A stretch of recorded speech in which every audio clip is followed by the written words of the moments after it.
Stalking falls squarely into the ugly category of relationships.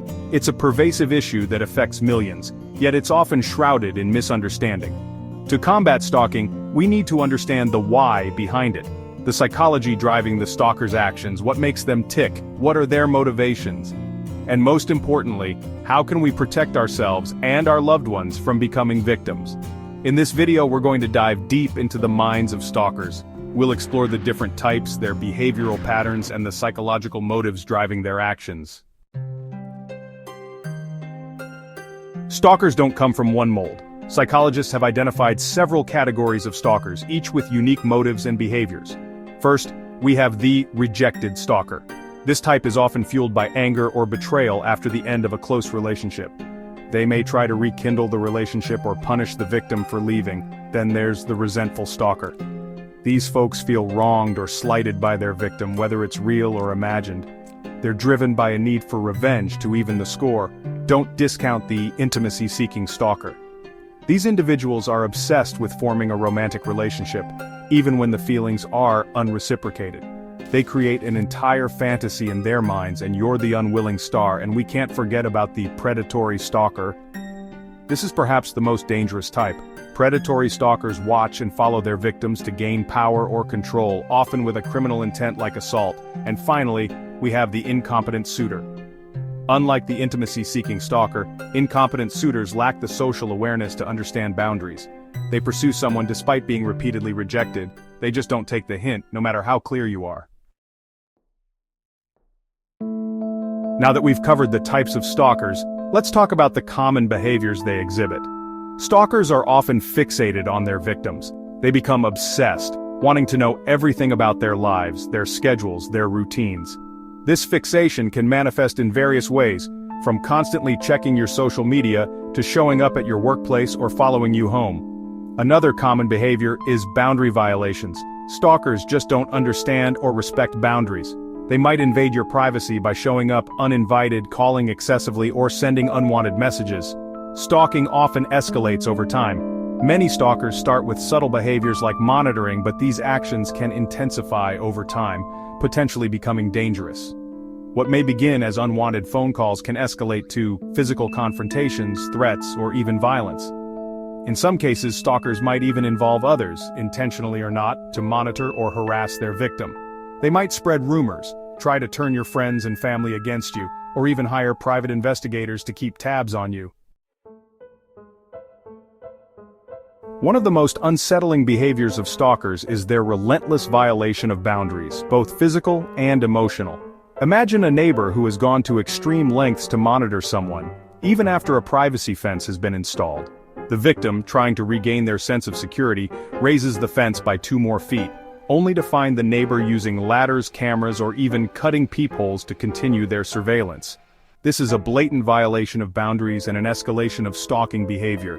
It shows how far some stalkers will go to maintain control and assert their presence, even when significant measures are taken to block them out. This kind of behavior isn't just invasive, it's deeply alarming and emotionally draining for the victim. So why do stalkers behave this way? What's going on in their minds? Well, psychology offers some clues. Often it boils down to a need for control. Stalkers often seek power or dominance over their victims. It's about asserting control, particularly in situations where they feel powerless in other areas of their lives. They want to dictate your actions, your emotions, your very existence. Now, in some cases, unresolved trauma can play a significant role in stalking behaviors.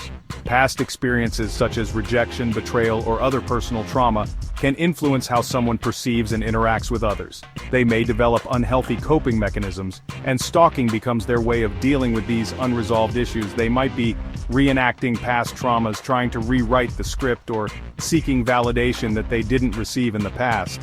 And then there are cases where obsessions or delusions fuel the stalking behavior. Some stalkers develop an unhealthy fixation or even delusional beliefs about their relationship with the victim.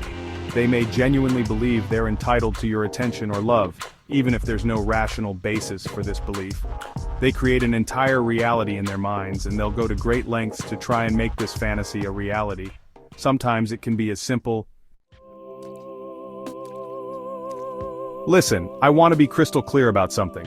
Stalking is not a joke, it's not flattering, and it's not romantic. Stalking isn't just an invasion of privacy.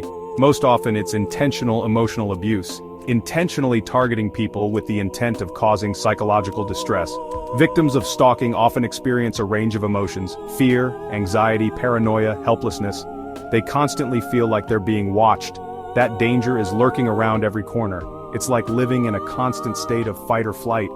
Victims often experience anxiety, hypervigilance, and in severe cases, post-traumatic stress disorder or PTSD. They might have nightmares, flashbacks, panic attacks. The psychological toll can be significant. It can affect their work, their relationships, their overall well-being. It's important to remember, if you're being stalked, you're not alone. These feelings are valid, and seeking support is crucial. Now, whether you're a victim or a concerned community member, there are steps you can take to address stalking. For victims, documentation is key. Document everything. Keep a detailed log of incidents, including dates, times, and any evidence you can gather: phone records, emails, text messages, social media posts, anything that can help build your case. This documentation can be invaluable if you need to involve law enforcement or seek legal protection. Next, strengthen your personal security. Consider installing cameras or using apps designed for safety. Be mindful of your surroundings, vary your routines, and let trusted individuals know your whereabouts. And most importantly, don't hesitate to reach out to trusted individuals or professionals for help.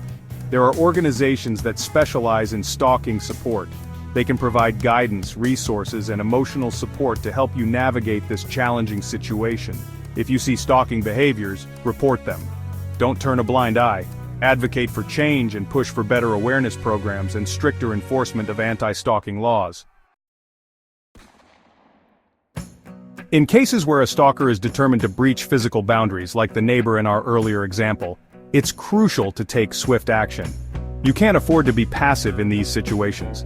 If you're experiencing something similar, first, document these boundary violations with photos or videos.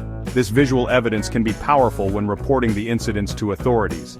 Second, report the incidents to authorities, emphasizing the escalation. Let them know that this is not a one-time occurrence, that this behavior is part of a pattern of harassment. And be persistent. Don't let law enforcement brush you off. Consider additional security measures, like motion-detecting cameras or legal interventions such as restraining orders. Remember, stalking is a crime. Look, the bottom line is this: stalking is a serious issue that demands attention, understanding, and action. By learning about the psychology of stalkers, we can take steps to protect ourselves, support others, and build a safer community. Remember, knowledge is power. If you or someone you know is experiencing stalking, don't hesitate to seek help. Stay safe and stay informed.